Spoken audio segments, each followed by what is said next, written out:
কলরব সংগঠনের সাথে শিল্পী আবু রায়হানের কেমিস্ট্রিটা আসলে কি? কেমিস্ট্রিটা খুবই সুন্দর।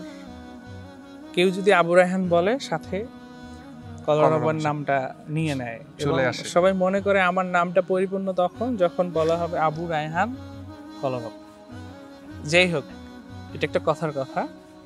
আমার সাথে 2004-এ কলরবের একদম ওতপ্রোতভাবে সম্পৃক্ততা, এবং কলরবে আমি আজাদ ভাইয়ের সাথে যে পরিমাণ ঘুরেছি বা আজাদ ভাইয়ের সাথে যতটা তার সান্নিধ্য পেয়েছি একদম স্টার্টিং থেকে তার মৃত্যুর আগ পর্যন্ত, আমার মনে হয় না এত ক্লোজলি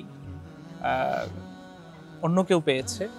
তবে এছাড়াও আমার বড় ভাই ছিলেন কলরবের ম্যানেজার হিসেবে দায়িত্বরত ছিলেন লম্বা সময় ধরে।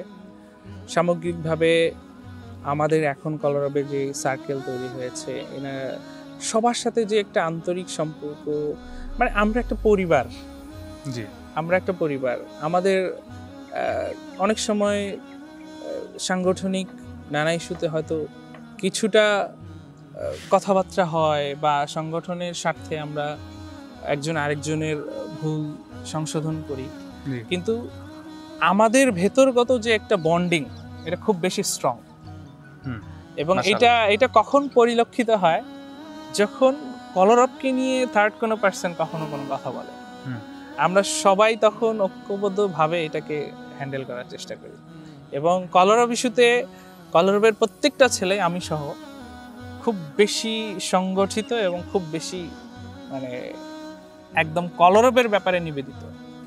খুব ভালো লাগলো। চলুন একটু হাঁটতে হাঁটতে কথা বলি দর্শকদের সাথে।